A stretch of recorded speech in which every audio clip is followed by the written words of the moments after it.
Welcome, everybody, to Edge of the Rabbit Hole. We have a fantastic episode coming up for you tonight. Paranormal author Sam Baltrusis is here with us to talk about the Curse of Lizzie Borden. Coming up next.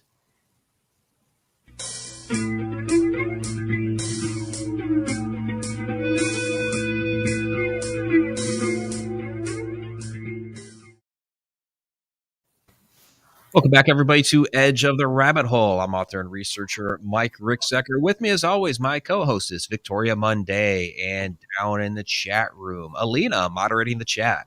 We have a fantastic show coming up for you this evening. Our good friend, paranormal author Sam Baltrusis, and clairvoyant as well. We'll talk about that. Is with us to talk about the Curse of Lizzie Borden. So you may have seen him on the documentary, The Curse of Lizzie Borden, streaming on Discovery Plus. Of course, he's the author of, what is it, Sam, now? 13, 14 books. Yeah, we're coming up on 14. So Ghosts of the American Revolution is number 14. Yeah. And we'll talk about that book here coming up. And you've seen him on many, many shows. So, Sam, welcome. Thank you guys for having me on again. It's exciting to be on the show. Absolutely. Yeah, we're thrilled to have you. Had you on the Shadow Dimension documentary. I really enjoyed your input on that, talking about your experience with the Hat Man, which we're not talking about this evening, but everybody else, you guys could check that out later. I know why. Right.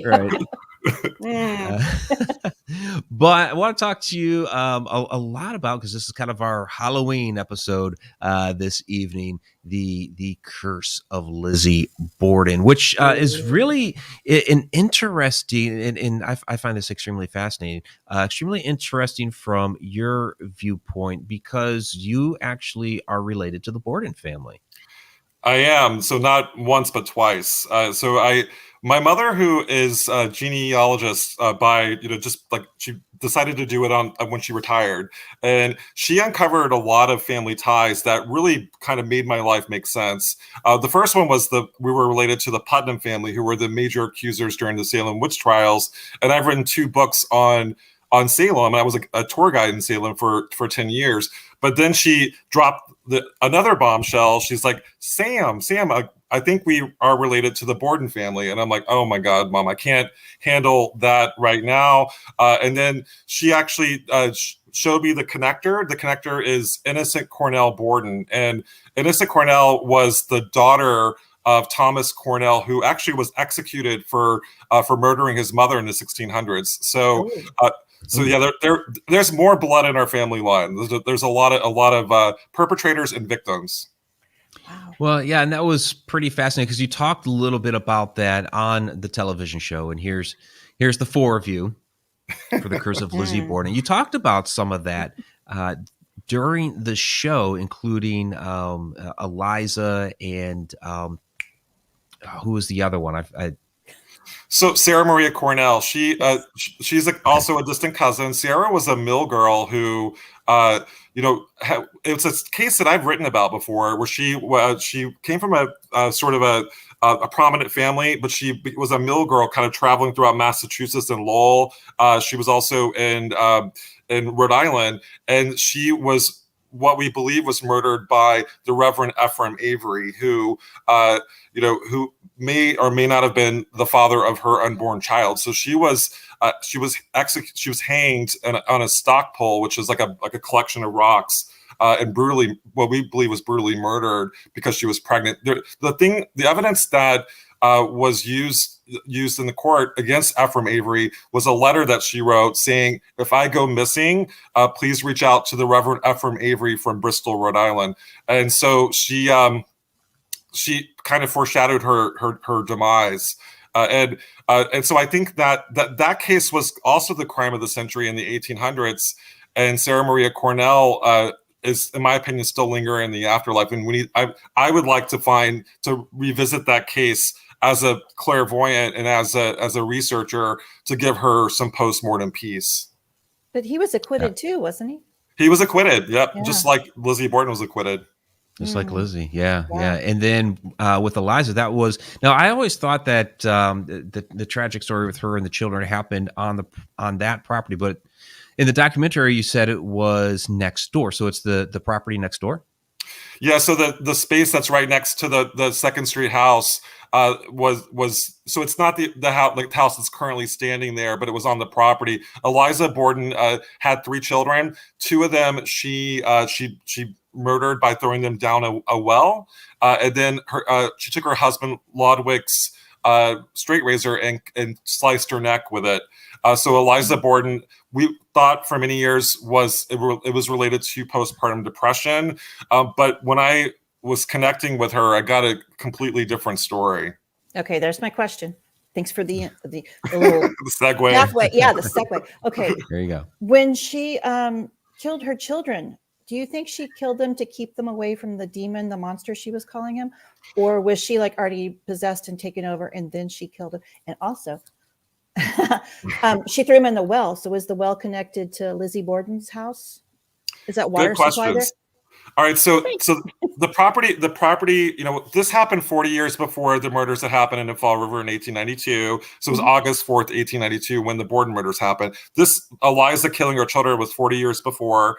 And so when it comes to my channeling session, so I'm going to recount like what happened. So I was sitting on the couch, and a lot of people ask me, was that the same couch where he was murdered? Absolutely not. It's a replica, but the energy's still there. And so I was kind of picking up on the energy. I came on the show to be a talking head. So Dave Strader reached out to me. He's like, Sam, I want someone to talk about the family, the Borden family. So I wasn't supposed to be channeling. That wasn't my role in the show, but she came through. So Eliza she comes into the room, completely takes me over, which is not when you're someone that is clairvoyant, you don't want to be completely taken over, but she had a lot to get off her chest. I was there, I walk into a dark room with a woman brushing her hair. So the actress that was playing Eliza Borden, in my opinion, nailed it. In regards to capturing the emotion and what I was seeing as a clairvoyant. And so she was brushing her hair, and the conversation, we only saw a snippet of what really happened. Dave Strader was doing the Holzer method, which is I was the deep trance channeler that Hans Holzer would use in his investigations. And Dave Strader was leading me on the journey to ask questions of Eliza. One of the questions that Dave did ask is, why did you kill your children? And so my response to like channeling Eliza was keep them away from them or from him. And that's, I didn't know I said that when I was in the channeling session, because I was in the back of the room, if that makes any sense. Yeah. In the back of the room. And so when I saw the video, I was blown away by what came out of my mouth. And the emotion that was involved, but she was talking about a monster, there was a monster in the room, and almost she was like, keep him away from him. So I don't know if she's talking about her husband or talking about the demon. I interpret it as keeping away from the demon, almost like she was trying to protect him. I will say her only motivation in the afterlife is to save those children, and she feels like the children are being oppressed by this dark force in the house, and she like that's what she wanted me to do, and that's what I did. Like that was my mission during filming the show, was to save those children. You have to sometime as a mom, make the hard decisions, and I can't even imagine what she must have been going through, and that's the hardest decision, to take their lives. But if it was to protect them, Well, that's the thing. I mean, like, if she was under, and like the whole idea, like this entity, I feel, this is just a theory, but I feel like that the entity did take people over and they lost consciousness. We saw that actually in the seance. The two people that were taken over, Dave Strader and Lou Jolly, both were taken over by a dark force. So it can happen. But so, I mean, I don't necessarily know if she was trying to kill the children to save them from the demon, or she was under possession. I'm probably more in the school that she was under possession. Yeah, and the seance was very interesting because at first, with Dave, it seemed like, perhaps Lizzie was coming through, but then as it went on, it seemed very, very different. Like somebody was perhaps impersonating Lizzie. It seemed like a very, very different and darker spirit. Yeah, so when we were at the table, we were getting surrounded by this energy that was going around us. There was a portion of the seance where I opened the seance, and I was almost, in essence, baiting this darker and this entity. And I was talking, and I was channeling, but I was channeling Bridget Sullivan, who was the maid that was in the house, and I started calling while I was like channeling her, I was calling her Maggie, and she would never call herself Maggie. In fact, she hated that name. so Then how did she get the name? So Maggie was, that was actually a nickname for her. Yeah, so Emma, the older sister, and Lizzie called all their maids Maggie. It was almost okay. like oh, Maggie, and they're like Maggie. And her name was actually Bridget Sullivan. And I've communicated with Bridget over and over again, and she hated when being called Maggie. So she never would call herself Maggie. So there was a period where I was also under too, but they didn't include that in the show. And I was channeling the entity, and I was almost baiting it to the table, and then that's when it came to the table. So you brought the big guns. I did, yeah, and I tried to. So the way it was working was, so Chris was across the table from me. Dave was to my right. Luann was to my left. So Dave was taken over. I've known Dave for a while, and seeing him, like, he was fighting it. So the thing was, he was, automatic writing, which is something that you see often Cindy Keza on the Holzer files do. And he was had the pen in his hand writing. And I think that whatever was doing it was what I call crazy Lizzie. So there's a splinter personality of Lizzie Borden that I feel like that is still in the house. And I've experienced crazy Lizzie over and over again. And I think that's what took him over. And there's a part that Dave says, I don't think it's a woman. I don't think it's a woman. And I think that it's crazy Lizzie that was taking him over. Now, what took over Luann was the dark entity that I baited to the table. Wow. Okay, so and I know everybody wants to know, did she or did she not do it? And I know you have an opinion on that. So, but to me, it's a very, very interesting case because, after the event happened, and Sam, you believe that she did it, and I believe that as well. Aside from all the partying at Maplecroft, I mean, she grew old and passed away.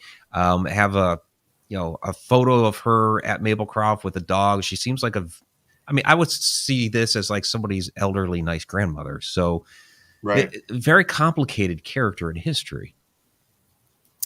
She is, and I Mike, I came in before I knew I was related to her. I had a very black and white take on Lizzie Borden. I thought that she was a crazy woman who murdered her stepmother and father. After writing my book called Mass Murders, where I was actually able to go to Maplecroft, I got to know her as a clairvoyant and communicate with her.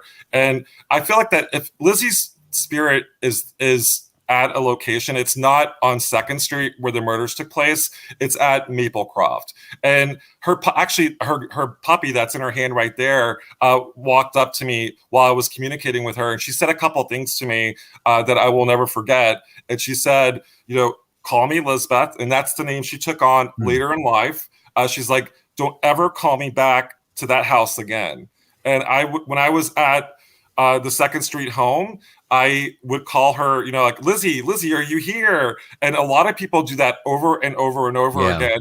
And she is tired of being called back there, asking her, did you kill your stepmother and father? In fact, I have an EVP of me asking her that, and I hear a blood-curdling scream, like, stop asking me that question. No more. And that to me is enough for me not to go back to the murder house and to call her back there. And I've tried my best not to do that. And then she also said, she pointed to she talked about a woman named Bertha Manchester. And I did not even know who Bertha Manchester was. Bertha Manchester was a woman that was murdered around the same time as the Borden families were murdered by a hatchet. But she was actually in prison while that murder took place. So she wanted me to look into the murder, and that maybe the same person that that killed Bertha Manchester may have killed her family. Wow. Was the prison close to their house anywhere? No. So it wasn't close to Fall River. It was in New Bedford. It was close, but not back in 1892. Okay. So we have a couple questions here from the chat that I want to go ahead and bring in here. So I have to scroll back up. Sorry about that. Okay, Sarah Yusuf. Over time, there are several dark themes that arise. Have you seen those themes continue beyond the Lizzie Borden time period? Yeah, so I've interacted with Sarah before. She actually suggested the idea that so I was called to this case, and to give you an idea, like leading up to it, I was actually working on another project, but the project was based in Canada. So I was booked during the Curse of Lizzie Borden. So that because of COVID, I couldn't do the Canadian show. So I get a call, and as soon as I got the call, it was almost like I was called to this case, almost like an entity that was darker was wanting me at that house again. And right before COVID, I actually investigated the murder house, and I had probably the most profound investigation that I've ever had, and it was extremely, extremely dark. And this was on March 13th, 2020. And also, I was a part of the investigation with the dark zone at the house with Susan Slaughter. So it was almost like I was being prepped for what happened or what unfolded during the investigation with Dave Schrader for the Curse of Lizzie Borden. I do think that the darkness was not Lizzie Borden. It was something else. Like, I do think we've said that this case had signs of being potentially, I don't want to say the D word, but it had signs of it. It really did. And yeah, it's at least very dark and malevolent, if not dark and malevolent. The D word. It was the darkest case that I've ever worked on. Things like I would wake up at 3:15 the 2 weeks leading up to this case. I got a call from a psychic who said that I was going to be heading to a TV show. She had no idea that I was heading to a TV show. In a black SUV, I was going to get into a fatal car accident on I-93 heading to the set. And so I took a train. I'm glad you didn't. I know. Well, I took a train to avoid riding in a car, whether it was an Uber. Like I was like, I'm going to take a train and avoid this premonition. And so guess what? Dave Schrader is driving a black SUV, and I'm like, oh shoot. There you go. So he like pulls up. Maybe hey, you Sam, saved Dave by not being in it. Right. And so we there's one scene where we head out to the woods, and I'm driving, like Dave's driving, and I'm like, I am not driving that car, because in the premonition I was driving the car, and I died. And guess what road we go down to go to the woods? I-93. So no. Yeah. It really had signs. Another thing too, that during the seance, so the woman sitting next to my left, Luann, I feel like well, I know she was taken over by that dark force, and I saw claws coming out of her hands, and I can see things that other people can't see. She also tells me after the seance, and I knew this while this was going on, I take the pen from her hand while she's automatic writing 666 on the paper, because she wanted to kill me, or the entity wanted her to kill me. So I was in danger during that seance, and I tried my best to block it, because it was wanting to kill me. Because you were related to them? I'm sorry. Because I was going to stop it. Okay. Yep. Not because I was related, because I was sitting next to her, and I was the closest thing to the pen in her hand. Gotcha. and also, I mean, take out the closest person. And also too, like what we did at the seance was, I mean, Chris and I together was a tour de force where we crossed over spirits. So they did not want those spirits to cross, but the spirits desperately wanted to be crossed to the other side. And so there was a desperation from the spirit realm, but that dark entity was holding them back, specifically the children. So let me ask you this, Sam. What do we know what was going on with this house before the house was there? Was there something else on the particular property? Was there something going on with the land? Because the house, the property, it has a very, very dark history that extends beyond just Lizzie Borden. We've talked about the other tragedies that happened within the family, that happened next door, in the well, all these different things. So is there something going on with that land? Absolutely. Like before I started, my theory, and it continues to be my theory. So this is on the outskirts of the Bridgewater Triangle. So we know that Right. area in Massachusetts has a lot of strange occurrences. Mhm. This also part of the land. I've had investigations where Native Americans have actually come into my circle asking me for help. Their bones or the remains have been desecrated. And They're on so, the property of the house? yeah, I've been Wow. investigating, like trying to talk to Lizzie Borden, trying to talk to Bridget Sullivan, and a Native American sachem walks into the room as a clairvoyant. I'm like, okay, sir, hello, and he's wanting me to help the Native Americans. So the land is stained with blood, and it's stained with the Native American blood. If you look at King Philip's War, there was a lot of wars that happened around that area, and I strongly feel that there was a massacre in that area that around the Lizzie Borden house, or the Borden murder house. Okay, interesting. Victoria? Okay. How'd you know I had a question? Okay, I know you had that look. We've been doing this together for a while now. You had that look. I just show up. Okay. I know the sofa's not real, but are there any pieces of furniture, especially in Abby's room, that are tied to the house, to the family?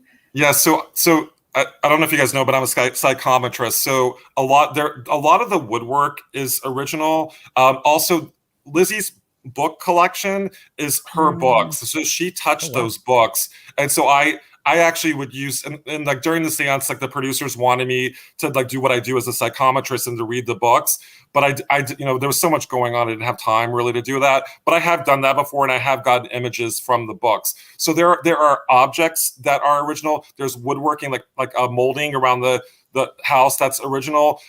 The floor that's right beneath the couch is stained with blood as well. I mean, like the blood from the murders was seeping through, and like the blood has been there since 1892. Still there.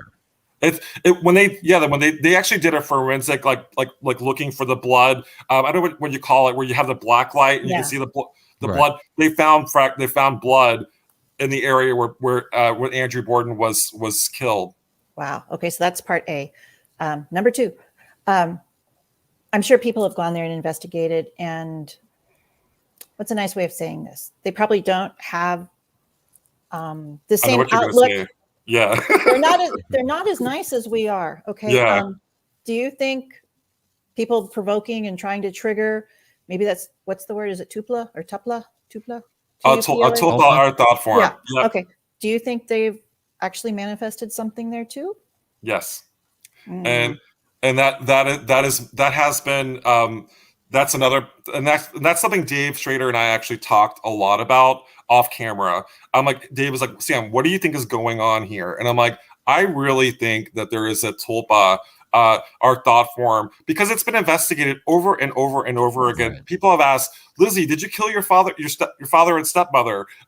People like certain shows that are known for provoking have been there, and all hell broke loose after they investigated that house. And not to name names, but after they investigated the location, there was an infestation of flies, which is an indication of a darker entity. The two investigators got very sick and they had to leave the house. So yeah, I mean, I think that the investigators brought their own baggage into the house, and some of it may actually be a thought form, or it may have actually been a darker energy that's still lingering in the basement.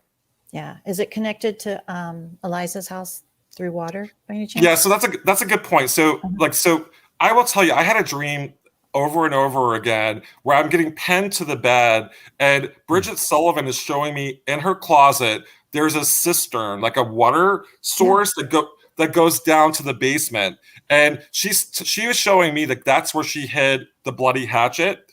She hid it for Lizzie during the morning of the murders. And so if there's a water source that goes all the way down, and to give you an idea too, like they didn't have have bathrooms. They had a privy that was in the cellar in the basement.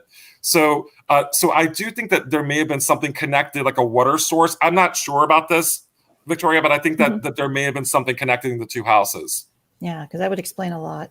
So, Yeah. And the uncle, do you really think he was involved somehow? I mean, I saw in the documentary he was doing satanic stuff or conjuring stuff. I don't know if it was satanic, but yeah, they took like yeah. So I've always thought John Morris is someone should be a suspect. His alibi was so suspicious. So he comes into the house the night before, kind of unexpectedly. Talks to Andrew Borden about the will, his will, which is kind of a weird topic to have the day before you're murdered. And then on the morning of the murders, he actually had an alibi. He actually went to one of the relatives' houses up in the Highlands, which was the nicer part of town. And so his alibi was so suspicious. It was like, I talked to the Reverend on the corner. I talked to the trolley conductor at 10:45, and then so he had a really, really strong alibi, almost too much of an alibi. Yeah, it was suspicious. He comes home at 11:45, like right after the murders occurred, almost like he knew when they were going to happen. He goes to the pear tree, gets a pear. Meanwhile, there are investigators and police all in the house, and he goes into the house. And the thing is, another thing that's suspicious as well. He normally stayed on the third floor or the attic, next to where Bridget Sullivan, the maid, stayed. And during this stay, he actually was staying on the second floor in the same room that Abby Borden was bludgeoned to death, and he actually spent the night in the room where Abby was killed. Like he was that's scoping suspicious. it out. Yeah, let me just scope the room out first, and then let me back up to.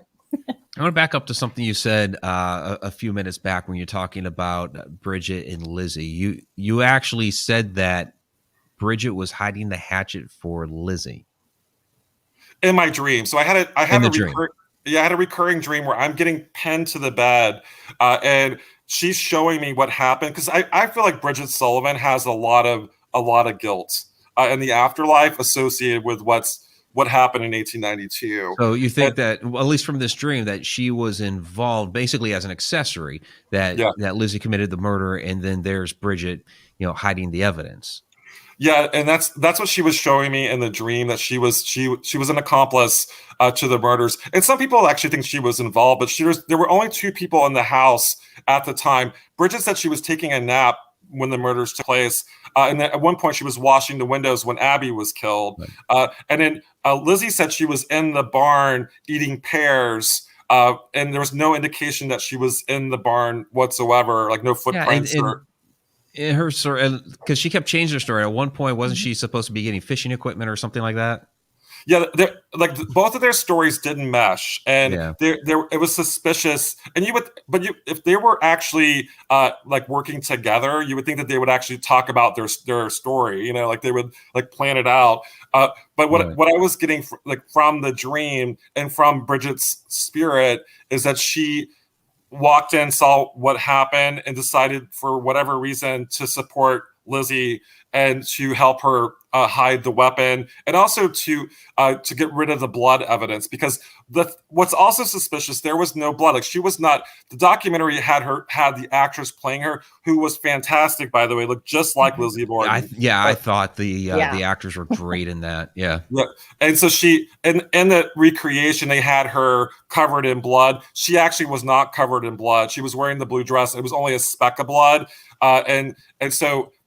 So that part was a little wrongly dramatized, but I also think that there was something about bloody rags in the basement that may have been the actual rags Bridget used to clean up and Lizzie used to clean up the blood in the house, and they said it was menstrual rags. So to me, that keeps coming up over and over again, the bloody rags in the basement.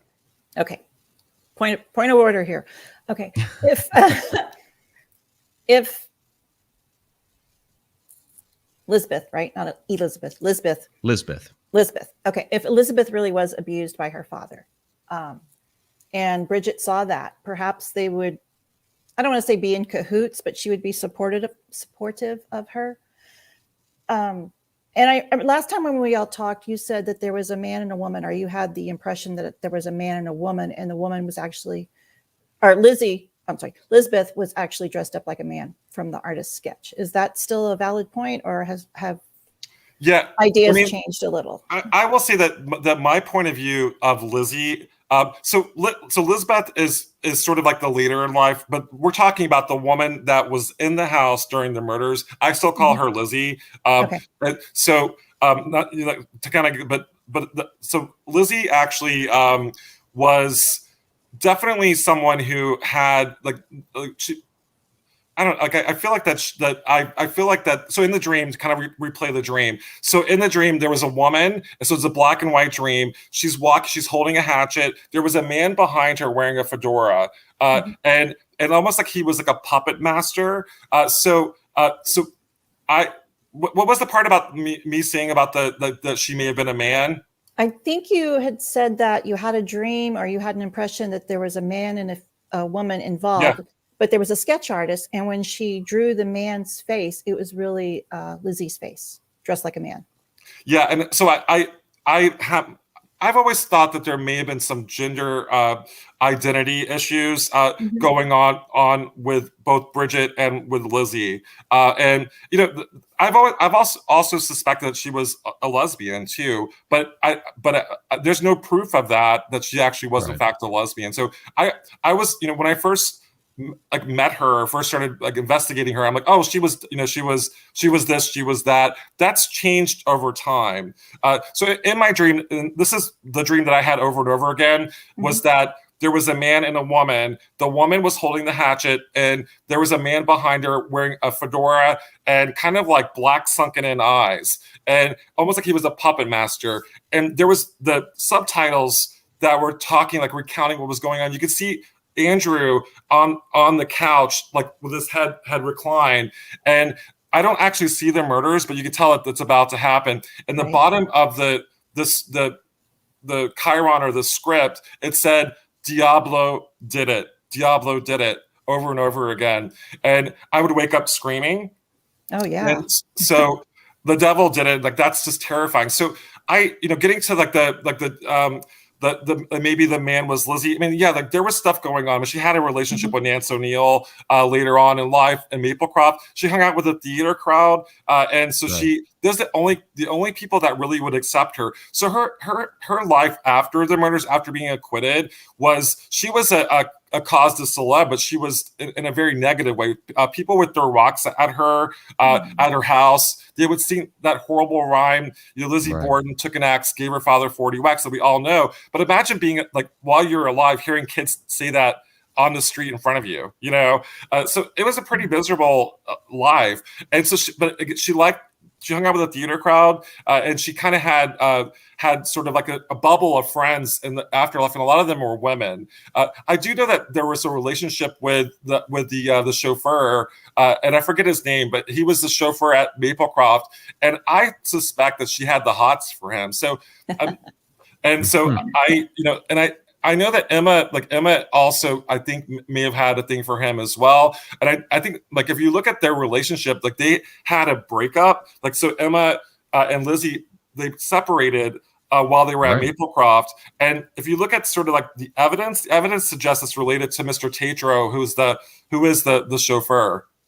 Well, if she was really, and I'm sure she was abused by her father, I could see how she would have I don't want to say a split personality, but another side of her personality where she would immolate a man trying to take back that power. So I could see that very easily. I mean, there was definitely psychological case, things going on. And, when it comes to the sexual abuse, I have not had the proof as a researcher or investigator. However, when I started investigating later on, this is right before the lockdown, there was a lot of sexual abuse discussion. We were doing the Estes method, and I was sitting there, and it was it was rape. It was horrible things that were being discussed. And I do think that there was definitely sexual assault. I mean, there was things like, for example, she had a ring that she gave her father. It was like a wedding ring, like a ring that she gave her dad. Her dad gave it back to her, like the couple, like a year before he was murdered. And then there's a photo of her with a ring, but the ring is on her wedding finger. Almost like that. There was a weird. There definitely was a weird relationship with her and her father. There's no doubt about it. Yeah. Ooh, can I ask one more question about the EVP that y'all got in the house? Sure. Okay, sorry. I'll be real quick. Dave, and I'm sorry, I forgot the lady's name, but Dave and the lady were speaking, and they played the EVP forward, and it says, "I'm a good girl."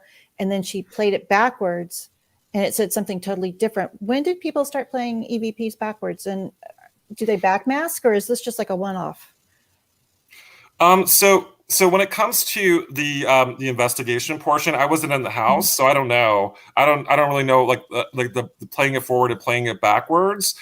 I do know that I got from Lizzie while I was channeling, while I was picking up on the energy. I'm a good girl. I'm a good girl. I didn't even know about the EVP. Yeah. So my "I'm a good girl" thing I was getting from Lizzie or Lizbeth was actually what she picked up on as an EVP, and her name is Luann. So the playing it backwards, I don't know.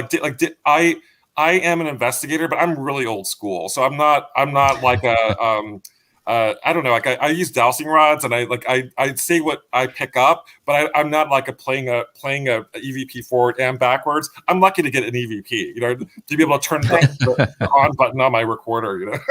I mean, Mike, is that a thing? Have I just been missing this? Or I mean, I've heard of people doing that before. It's not like not like the Beatles. It's not like something people do every single time that they try to find EVPs. I mean, you would have to, if you think about it, you would basically have to listen to all the investigation footage forward and then listen to all of it backward. It's already long enough listening to it going forward. So there had to have been something that clued her into, let me try this one backwards before she attempted to do that. I will say this, like Luann, like she's like blew me away with the EVPs. I mean, like I'm just like, are you kidding me?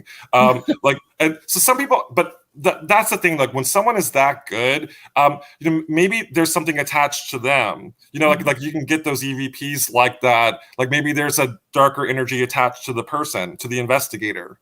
Right. Wow, that was amazing. That I was speechless at that one. Anyway, yeah. Okay.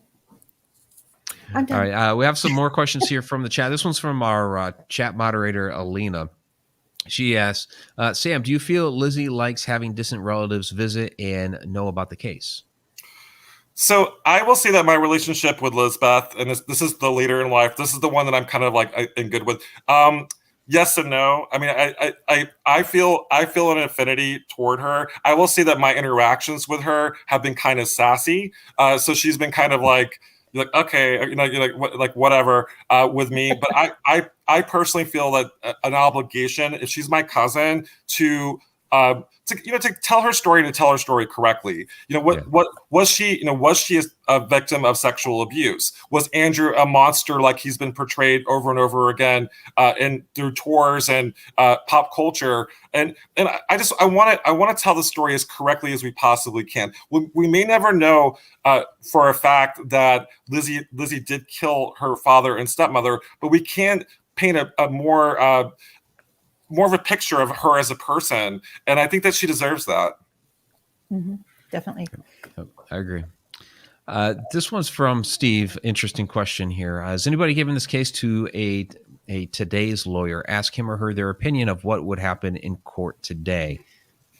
Because that whole proceeding, it seems like from the police investigation to the court proceedings, it seems like it was a bit of a mess. Yeah, so there definitely was a gender bias going on. I mean, she was a 5'4" woman. She was 32 years old. She did not look like a killer. She was a Sunday school teacher. And there was of course the newspapers. There was a lot of like she was like wooing the courtroom and like all. But I wouldn't say that she was necessarily like flirting with the jury. I think that she just didn't look like a murderer. You could not imagine a woman with such a small frame killing both her father and stepmother was such brutal savage, like a crime of passion. And now we know that could happen. But I still am suspect of a 5'4" woman killing them as savagely as they were murdered.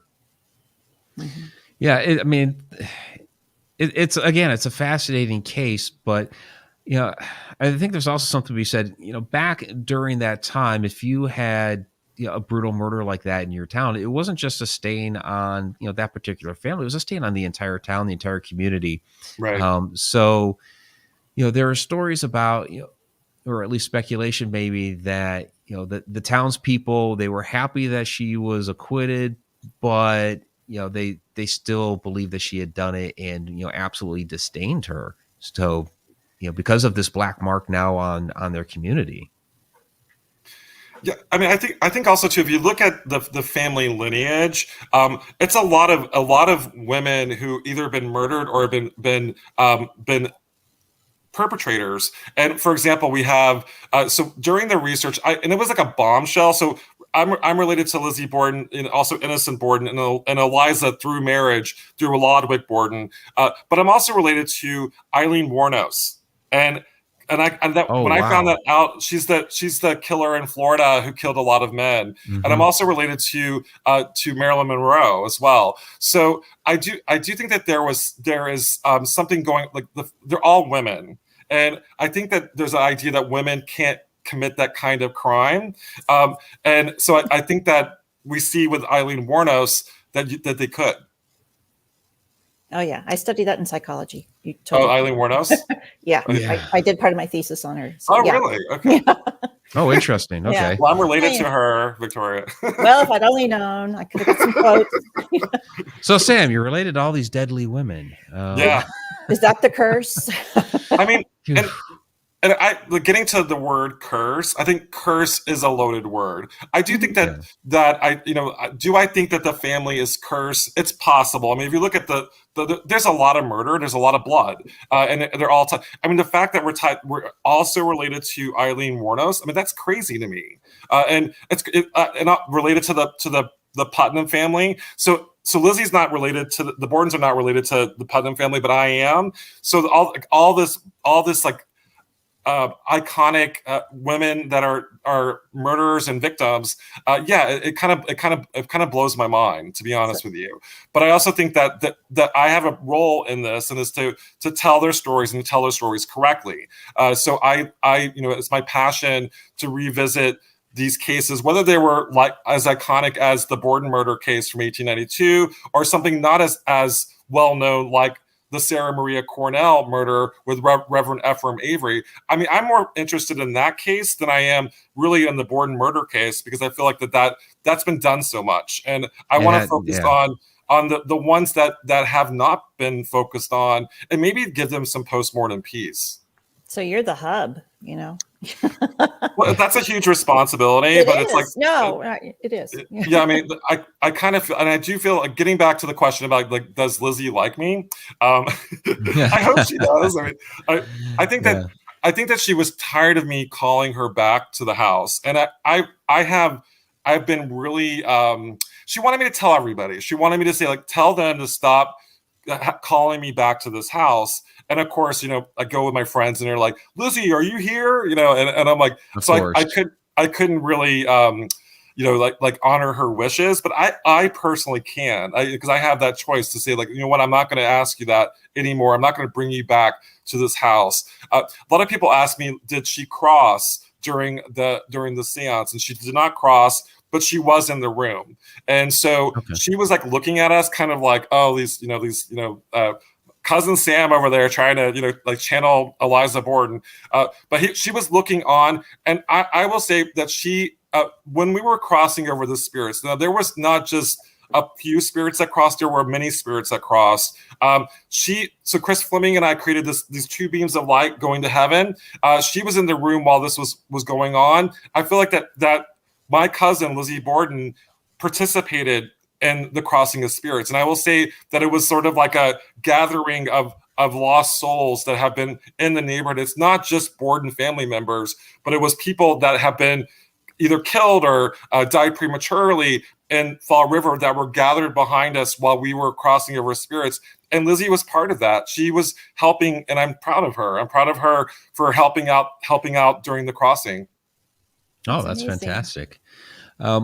We got about 15 minutes left in the show. I know I want to get to your upcoming book here in just a moment, but I have one last question about the Borden house, because everybody focuses on Lizzie.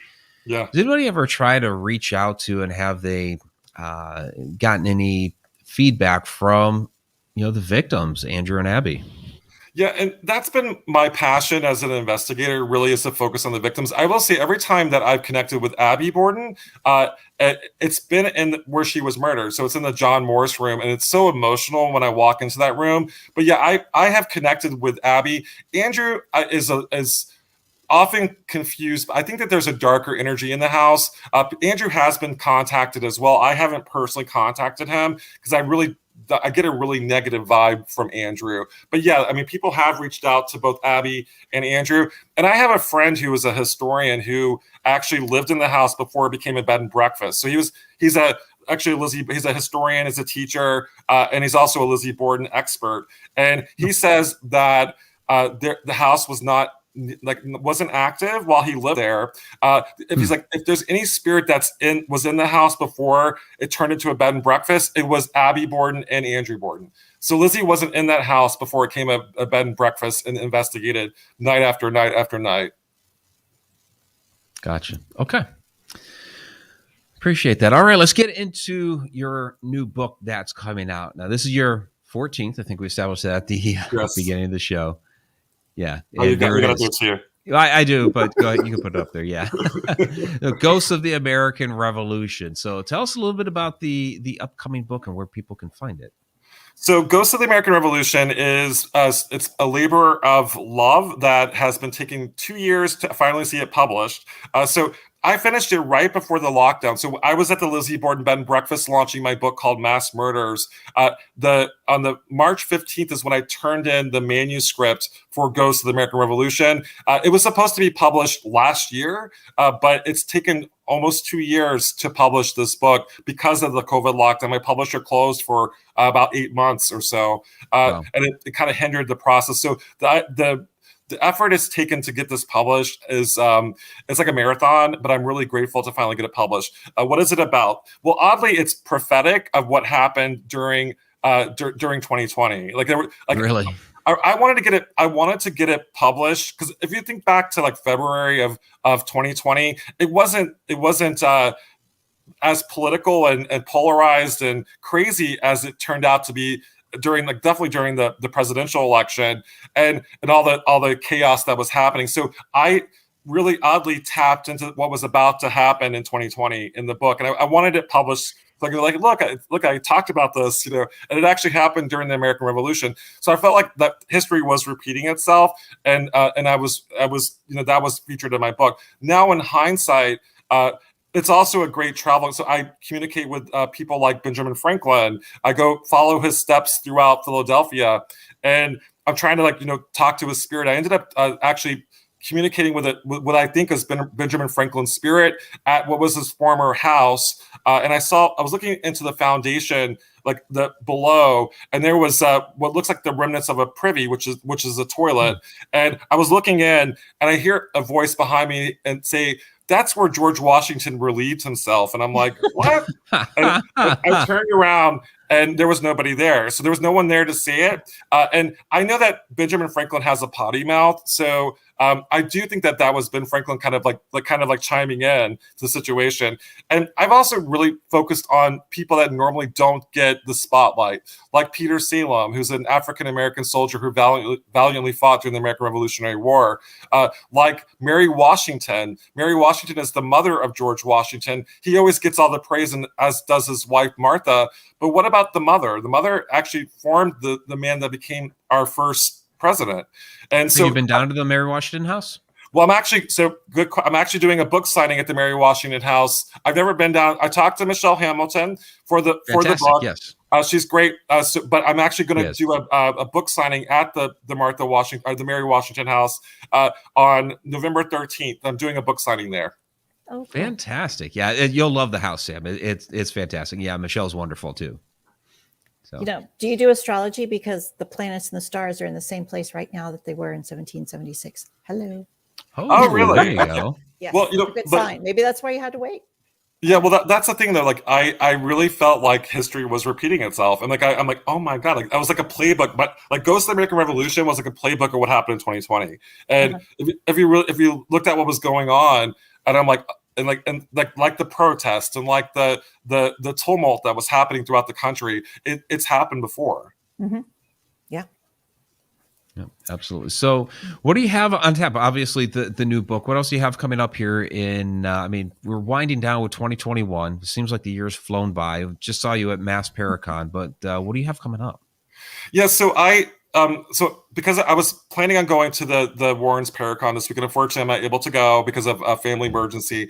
But I do have a lot of plans for 2021. I'm really looking forward to. Before that though, I have the Vegas Paracon, the Paraunity Paracon in Las Vegas in December. Yeah, in December. So I'm looking forward to that and seeing everybody. But 2021 for me is going to be a lot about collaboration. So I really am.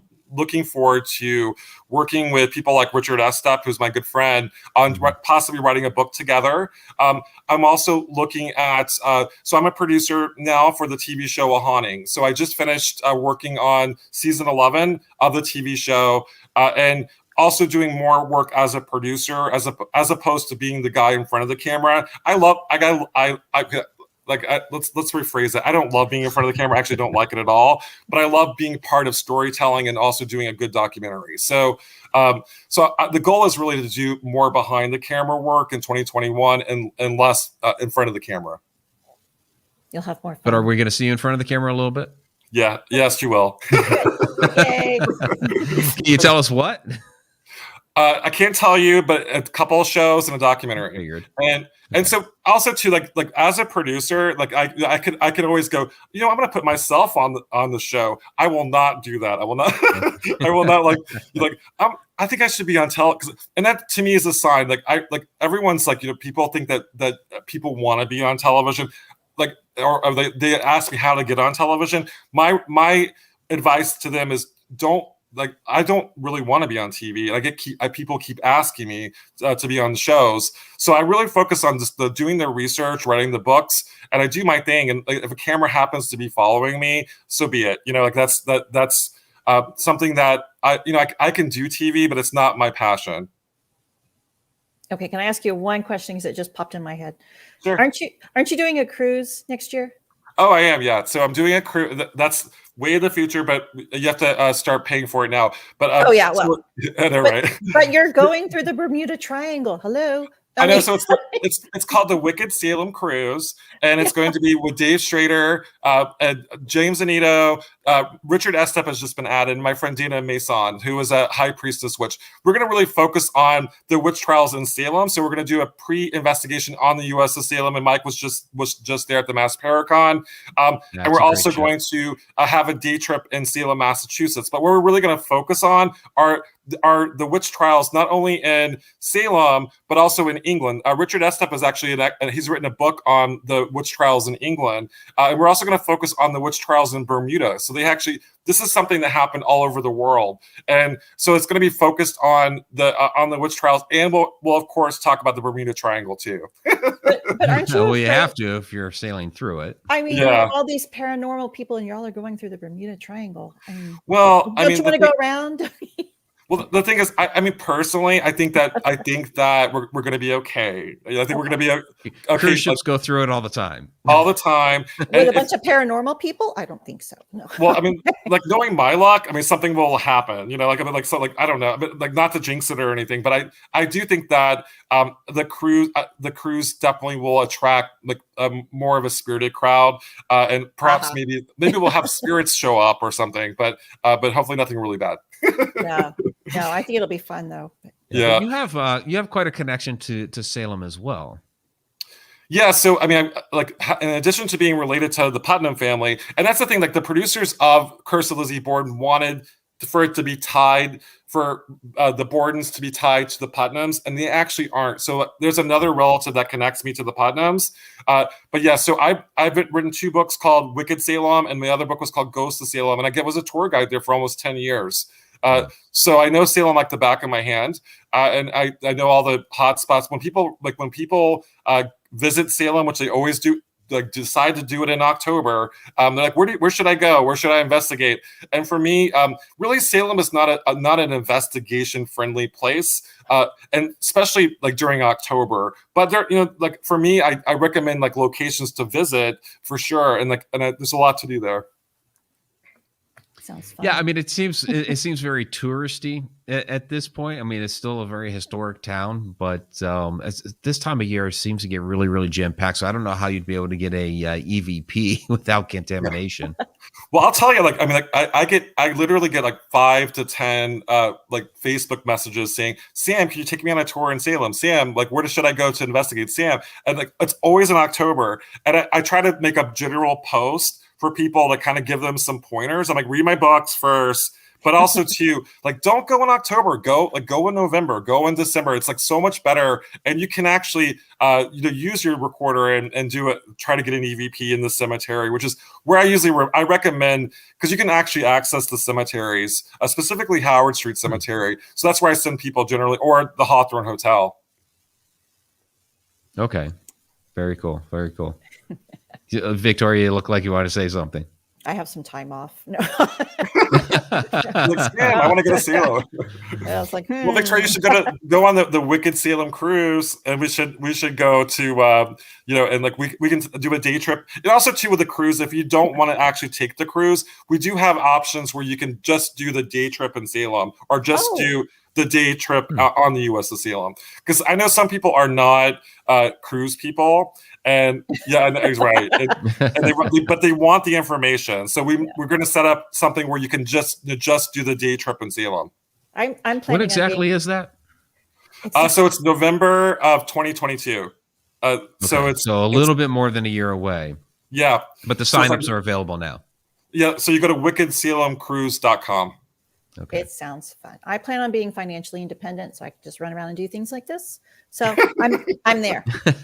Awesome. That's fantastic. I mean, I think that's kind of the goal for a lot of us, right? Somehow become independently wealthy, so we just run around and do all these wonderful things. It'd be amazing for sure. Yeah. I mean, I'm for that. What I've learned learned to learn and investigate. Yeah. What I've learned though is like try to set, like when I'm taking a trip, like I try to always include like an investigation, or like I try to do multiple things while I'm going on a trip, so I can like maybe use something for my upcoming book, or I do a lot of traveling, and I love to travel, and I think that's the way to do it if you really want to actively be an investigator. So you have to go out and see the world. Oh yeah, yes. Because we can do Ireland first. Then Mike will go on the cruise in November. Well, and then we have Egypt again. Are you going to Egypt again? That's awesome. We're going to Egypt again. Yeah. So it's it's after Ireland. Yeah. Okay, you're going to be busy. Yeah. So, all right, Sam. So one more time where everybody can find you. I'll go ahead and run the banner here again, sambaltrusis.com. But go ahead and let everybody know, because this will be an audio podcast later. Yeah, so if you want more information, go to sambaltrusis.com. It's BALTRUSIS.com. If you want copies of my books, all coming up on 14 books, go to Amazon.com or Barnes & Noble. Can you get them autographed anywhere? Like if we go to your website? Yeah, so I do offer, so when I have a book coming out, and I have author copies of my book, Ghosts of the American Revolution right now, you can click on my website and go and actually order signed copies of my books. Awesome. There you go. So you want a signed copy, go to sambaltrusis.com. All right. And then the cruise was wickedsalemcruise.com. Was that it? Okay. Yep. Fantastic. All right. Sam, it's been wonderful talking with you again. Thank you so much for being our special Halloween episode here, talking about Lizzie Borden. Of course, everybody go out to Discovery Plus, watch the Curse of Lizzie Borden documentary. I'll throw the banner up again here. So, because and I thought that the actors they chose did a fantastic job. Like this woman here looked so much like Lizzie, and then even some of the others I thought had such a strong resemblance to their characters. There was one shot where she looked at the camera and broke the fourth wall. Man, I got the shivers. Yeah, so I actually now friends on social media with the woman that played Eliza, and I'm like her name's Alicia, and I'm like you captured what I saw during my channeling session. So the acting was just phenomenal. Mm-hmm. Yeah, I thought they did a great job. So, all right, we're at the end of our hour. So Sam, thank you so much. Really appreciate it. And, thoughts and prayers are with you and your family, and safe travels this weekend. Yes, I'll be out in Chicago this weekend. I probably will find a way to investigate a cemetery or two while I'm out there. I'm sure you will. Yes. It was nice talking to you again. You too. All right. Take care, my friend. Bye. All right. Bye-bye. Bye-bye. All right. Sam Baltrusis. He's always a wonderful guy. Always has wonderful information and stories to share. Definitely get his books. I'll run the banner again, sambaltrusis.com. So I'm all about the autograph books now. Yeah, go get the autograph books. Mike. Go to his website. Talking to you, Mike. Talking to me. Okay. I'm talking to you. I don't have any. You have autograph books for me, don't you? No, I'm still waiting for my ghostie from 2 years ago. Just saying. What? I never got a ghostie. You never got a ghost. Okay. No. I have to remedy that. Ghostie for Victoria. All right. We'll get to the shout outs here in just a moment. I want to let those know for Connected Universe. We're going to do something spooky for Halloween, but it's not going to be tomorrow. It's just, I think everybody's having a rough year with mortality. So last week, a good family friend of ours passed away, and the viewing's tomorrow. So I will be at that, and we're going to push Connecting the Universe off until Thursday. So yeah, I'm sorry about that. Yeah, thank you. Appreciate that. Yeah, sucked. I'm sorry, but this year it sucked. Yeah. So at the very beginning of the show, I'd done hashtags for Coyote Chris, Tim Schoen, my Uncle Jim, who passed away. It was 2020, but it was like right at the end, so it's within the last year. And then Linda Chudowski. So, so she was my aunt's best friend, and I'd known her for years. She was always at a lot of events that we did with family. Very, very sweet, very, very nice. We did a really cool trip to Canada when we were kids. Myself, my Aunt Marge, Linda, and then her son Dave. So those in the Cleveland area probably recognize Dave because he's a sportscaster here for Channel 3. Yeah, great guy. So she's still your aunt. She's like an extended aunt. She's really, really sweet. So so thoughts and prayers are out to the Chudowski family as well. Mm-hmm. So long story short, too late. Connecting the Universe. It's all connected for our Halloween special. Thursday night, our usual time, 8:00, connecteduniverseportal.com. So for those of you who are not members yet, come on out. And if you want to try it out for just 30 days, we have a 30-day free trial. So connecteduniverseportal.com. So we're going to get together Sunday night and read scary stories online? In the campfire? We're not. Okay. Sunday, Nicole and I are going out to Cedar Point to do their Halloween weekends. Oh, fun. That'll be fun. So that'll be fun. And then it's also my dad's birthday, but we're doing his birthday stuff on Friday. Busy. It is busy. And then with my sister, like all of her kids, or 3 of her 4 kids have birthdays in October, and then the other one is the very end of September. So they're like all bunched up. So they're doing a party thing on Saturday. You know why? Do the math. No, anyway. Well, yeah. It's a rough month. It's like a lot of nieces and nephews I have to kind of, either find a present for or give cash to. I'm still accepting cash, by the way. Oh, are you? Send that to me. Yeah. No All right. cats. No cat. I did get a really cool No mug from cats. a friend. Cats not cash. Is that what I heard? Cats not cash. Cash, not cats. Two friends of mine gave me this very cool mug, and it says paranormal captivity. It's a ghost cat on there. So anyway. Oh, there was there was a I don't know if she's still doing because I haven't seen her stuff for a while, but there was a YouTube channel, Paranormal Captivity. Really? She would come on and do ghost stories, kind of like on my Friday Night Ghost Fright. She would kind of Wow. come on and do the same sort of thing. But they involve cats. Yeah, she had a pretty good channel. Oh, nice. I think her name was Kat. Oh, makes sense. Yeah. Okay. So, and there's Alina. My ghostie is my buddy. Yeah. Yeah. Well. So. Still. All right, let's go ahead and get to the shout outs.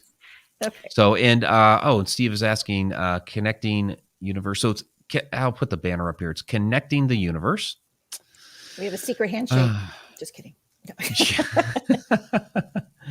Yeah. So a lot of stuff out there. So we have a weekly class, interactive class. So kind of basically like this format, but we have a secret Facebook group that we get together in. Shh. But we have all kinds of other videos out there. So, all the Egypt stuff is out there. It's like 10 and a half hours worth of videos so far. We have all kinds of articles out there. There's monthly Q&A videos, which we have a monthly Q&A video coming up. It's the end of October. There's behind the scenes videos, there's special features, sneak peeks. What else we have out there? The Mike's Morning Mug vlogs, so all kinds of stuff. Cookie recipes. Come join us. Yeah, cookie recipes. Do we have cookie recipes? Not yet. Yeah, the baking. Cookie. The baking have to be season. Nicole's cookie recipes. Yeah.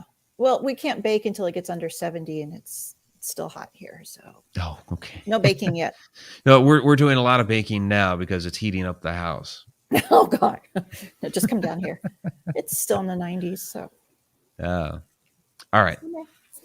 Let's get to the shadow. So I want to thank Alina for moderating the chat. And what's the deal here? I can't click on the participants tab. There we go. There's almost nobody in the participants tab. I mean, that's ridiculous because there's like over 30 people. Yeah, but I'll name the people off in here, and then we'll have to scroll through. Bad YouTube, bad. All right. Betty Lange, Betty's Grand Old folks. Yeah.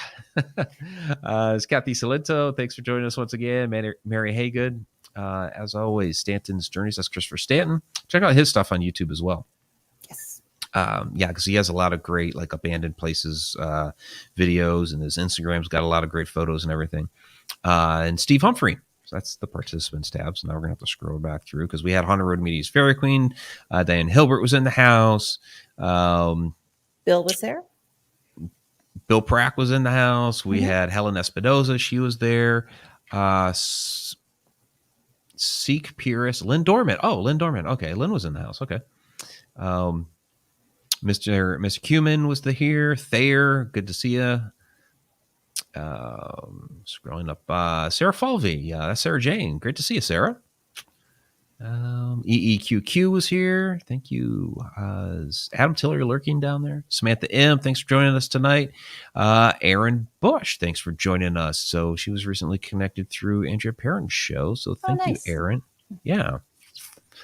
I'm just scrolling right now. All right. I guess I'll scroll back down. I know we had a lot throughout the show, and I'd have to like scroll up really far to see everybody. So we missed you. Apologize, but we tried. So, and there's Adam. Oh, there he is with the hatchet. With the hatchet. Yeah, I gotta find the right tab here and put that up. There he is. Eek. All right. And I think it's next week, Adam, that Curse of Oak Island is back. So Adam will be splitting time between us and Oak Island. When does he take care of little Adam? Arthur? Yeah, little baby. Yeah. When's he do daddy duty? He needs the duty? No, not the duty. The daddy duty. Daddy duty. Yeah, bad dad. Yeah. No, he's a good dad. And then we echo this sentiment, Kathy. Happy hauntings, everyone. Have a safe and happy Halloween. Absolutely. Yes. So, all right, everybody. That is it for Edge of the Rabbit Hole. Join us Thursday this week, Connecting the Universe at connectuniverseportal.com. Next, who do we have next week? It was Is it somebody Matthew good. Stapley? I think it might be Wait, Matthew Stapley. Wait, So I know we have Matthew, and then I know Johnny Enoch is coming up here. Yeah, and Matthew. I'm trying to get to the. Is it Matthew Stapley? Matthew, and then Johnny. Matthew Stapley, and then Johnny. All right, so I have questions for. Yeah, Johnny. we got like some. We have some great people coming up here because we have those two. Johnny Zaffis is going to be with us soon. Brian Cano. I think we have Alex is back with us before the end of the year as well. Alexandra Holzer. So, Yep, going to be good stuff. All right, guys, have a great night. Till next time. If I could again find the right tab. Where is it? All right. There we go. Because I have to play the outro music, right? All right.